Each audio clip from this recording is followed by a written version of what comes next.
तर शिंदे आणि भाजपमधला एक वाद नुकताच चव्हाट्यावरती आलेला आहे। श्रीकांत शिंदे यांच्या मतदारसंघातील 14 गावं नवी मुंबई महापालिकेत समाविष्ट करण्याला गणेश नाईकांनी विरोध केलाय।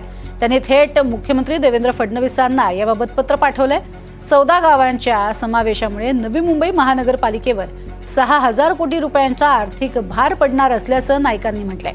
या गावांच्या विकासाचा भार नवी मुंबईकर करदात्यांनी का सोसावा असा सवालच या पत्रातनं करण्यात आलाय।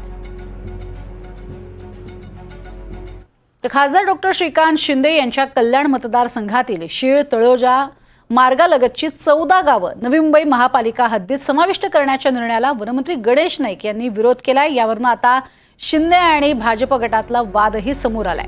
एकनाथ शिंदे आणि गणेश नाईक यांच्यात जी दरी निर्माण झाली आहे ती न बुजणारी आहे असं वक्तव्य विजय वडेट्टीवारांनी केलंय। दरम्यान गणेश नाईक यांचे काही गैरसमज असतील तर ते दूर केले जातील। आमचं नांदा सौख्य भरे आहे अशी प्रतिक्रिया खासदार नरेश म्हस्केंनी दिली आहे। गणेश नाईक सारखा सिनियर नेता त्या ठिकाणी मैदानात उतरवून शिंदेंच्या संघटनेची गोची करायचा मिळेल ती संधी त्यांना अडचणीत आणायचा हा मला वाटतं हे काम ठाणे जिल्ह्यामध्ये आता सुरू झालं आहे। त्याचा शेवट काय होईल हे येणाऱ्या काही दिवसात कळेल।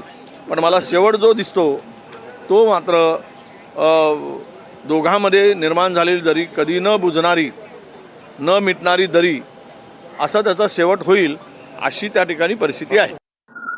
जी ती 14 गावं आहेत ही मूळ नवी मुंबईतलीच गावं आहेत। त्यावेळी त्यांनी आंदोलन उभारलं आणि ते बाजूला समाविष्ट करण्यात आली, परंतु त्यांची मागणी आहे त्यांना स्वतंत्र आयडेंटिटी देण्यात आली, परंतु त्या नागरिकांची मागणी आहे आणि सरकार हे नागरिकांसाठी असतं।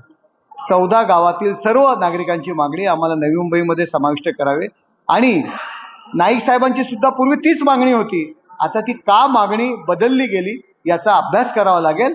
परंतु नाईक साहेबांचं जे काही म्हणणं असतील पालकमंत्री त्यांच्यासोबत बैठक होईल, मंत्र्यांची बैठक होईल आणि त्यामधून निर्णय होईल। ऑलरेडी त्या गावांमध्ये नवी मुंबई महानगरपालिकेने सेवा द्यायला सुरुवात केलेली आहे। त्याकरता वेगळी तरतूद सुद्धा होणार आहे आणि नाईक साहेबांचे काही गैरसमज असतील ते दूर केले जातील।